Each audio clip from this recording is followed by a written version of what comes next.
आणि याच्याने खूप सुंदर चवीला लागते. तू खाऊन बघ तेव्हा तुला समजेल, खूपच सुंदर. आणि वरतून आपण थोडीशी कोथिंबीर बी टाकणार आहे. नमस्कार मंडळी, सासूची शिदोरी या आपल्या यूट्यूब चॅनलवरती तुम्हा सगळ्यांचं स्वागत आहे. तर आज आपण बनवतोय वालाच्या शेंगा.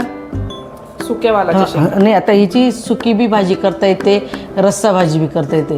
पण मी तुला आज शेंगदाणे न लावता खुरसणी लावून एक छान पद्धतीची भाजी शिकवते बघ. म्हणजे खुरसणी खुरस कूट नाही टाकायचा, खुरसणी टाकायची ती बारीक केलेली. ठीक आहे. हां हो. आता हे बघ, ह्या कधी जाड असतात, कधी कवळ्या असतात. कवळ्या पटकन शिजून जातात, पण जाड जर राहिले ना तर मग ते शिजायला थोडंसं हे होतं. आता हे 2-3 पाण्याने आपण स्वच्छ धुवून घेऊ.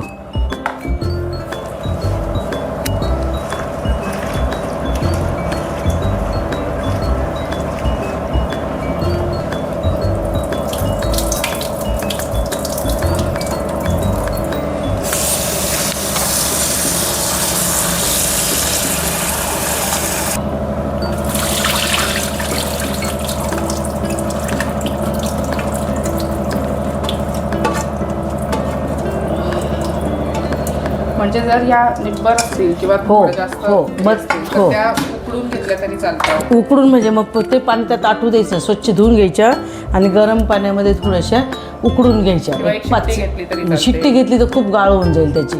पण मग अशा थोड्याशा गरम वाफ काढून घ्यायची, म्हणजे ते थोडंसं नरम होतं. नाही तर मग असं रस्सा भाजी असेल तर वाफ काढायची गरज नाही, डायरेक्ट आपण पाणी टाकतो, गरम पाणी त्यात शिजून जातं ते. आता हे आपल्या कवळ याला आपण वाफ बीफ काहीच काढणार नाही आहे. त्याच्यासाठी ना हिरव्या मिरचीचं वाटण करणार आहे. हिरवी मिरची, लसूण, जिरं आणि मीठ हे तिघांचं आपण जाडसर वाटण. आता याच्यासाठी बघ, आपण हिरवी मिरची, लसूण, जिरं आणि मीठ याचं जाडसर वाटण करणार आहे. आपण आज हिरवी मिरचीची, लाल मिरचीची करत नाही, आपण हिरवी मिरचीची सुकी भाजी करतोय ना, तर मी तुला सांगतात याचं वाटण करून घेऊ. हां, आता हे बघ, आता आपण हे लसूण, जिरं आणि मिरची याचं जाडसर वाटण करून घेऊया. हां, मीठ टाकलं ना की मग ते मिरची तिखट नाही लागत असं.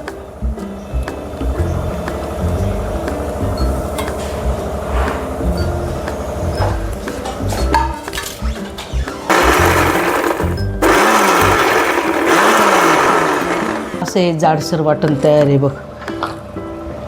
आपण खूप असं फाईन पेस्ट नाही नाही नाही, एकदम नाही. हे बघ, तुला दाखवते बघ.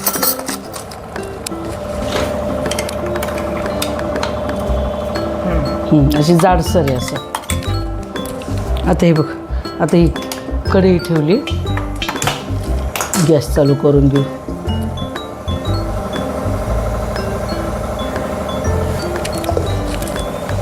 आपण याच्यात फोडणीत पण जिरे टाकणार बरं काय. त्याच्यात जरी टाकले ना तर थोडेसे याच्यात पण टाकणार आहे. हो, थोडेसे टाकून देऊ. थोडंसं जिऱ्याचा वापर चांगला असला की चव चांगली येते. हे बघ, थोडेसे जिरे टाकले आपण याच्यामध्ये, आणि याच्यामध्ये थोडीशी हळद पण टाकली बरं का आपण.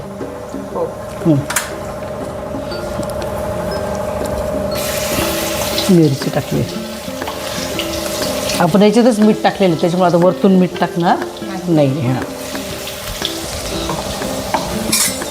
याला थोडंसं परतून द्यायचं. ते धुतलेलं शेंगा दाखव बरं. हे बघ, आता हे 2 मिनटं परतले ना, त्याच्यामध्ये आपण या शेंगा टाकून देणार आहे, जे धुवून ठेवले होते ना. हां, आणि या वाफेवर शिजल्या जातात बरं का. कवळ्या असल्या ना की वाफेवर शिजल्या जातात आणि खूप सुंदर लागतात. नाही नाही, आणि तुला एक सांगू का, झाकण ठेवलं ना, झाकण ठेवलं का त्याच्यावर थोडंसं पाणी ठेवायचं, म्हणजे आत खाली असलेली कढईतली वस्तू जळत नाही, लागत नाही. मग ते तुला मी दाखवते, मी पाणी ठेवून दाखवते तुला.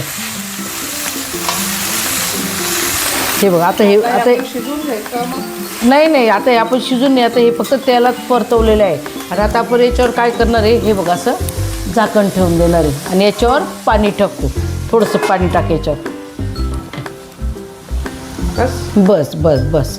आता हे वरती बी पाणी गरम होतं ना, मग आतमधल्या शेंगा जळणार नाही आणि लागणार नाही, खाली लागणार नाही त्यामुळं. आणि मस्त वाफेवर हे बघा. आता असं ताटावर पाणी ठेवलं ना आपण की आतमध्ये बघ न पाणी टाकता सुद्धा वाफेवर बघ आपोआप ते वाफेचं वाफेचं पाणी. हो आता बघून आणि मधून मधून पण ती चेक करत राहायची मधून मधून. हे बघ हे बघ किती, हे बघ पाठीमाग खाली बघ कसं त्याची पाण्याचे नाही पाण्याची आपण वरती पाणी टाकलं होतं ना ताटामध्ये, ते वरतून बी गरम खालून बी गरम, त्याच्यामुळे ते येऊन जातं. हे बघ हे बघ शिजली बघ. हां आता याला जाडसर शेंगदाण्याचा कूट टाकला तरी बी खूप सुंदर लागते.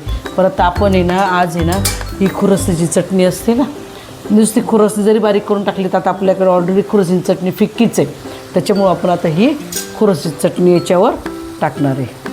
खूप अप्रतिम चव लागते याची खुरसणीची. 1-2 चमच्यामध्ये पण. हो हो हो म्हणजे शेंगदाण्याचं कूट न टाकता आपण ही खुरसणीची चटणी आणि याच्याने खूप सुंदर चवीला लागते. तू खाऊन बघ तेव्हा तुला समजेल, खूपच सुंदर. आणि वरतून आपण थोडीशी कोथिंबीर बी टाकणार आहे. ही झाली आता की ठेवायची? नाही नाही झाली नाही. हे बघा दाखवून हे शिजली नाही का? आता परत झाकण ठेवायची गरज? काहीच नाही, काहीच गरज नाही. ही एकदम कवळी होती ना, त्याच्या पटकन शिजली गेली, वाफेवर शिजली. आपण हे पाणी टाकलं होतं ना, याचं वरती ताटावर पाणी ठेवलं होतं ना, त्या वाफेने छान हे शिजून जाते. बघ रंग जरी त्याचा खुरसणीमुळे असं दिसत असेल ना तर चवीला एकदम अप्रतिम लागते. तर मैत्रिणींनो, अशा पद्धतीने आपली खुरसणीची चटणी वापरून वालाच्या शेंगांची भाजी बनवून तयार आहे. व्हिडिओ आवडला असेल तर लाईक करायला विसरू नका आणि ही रेसिपी नक्की ट्राय करून बघा. धन्यवाद.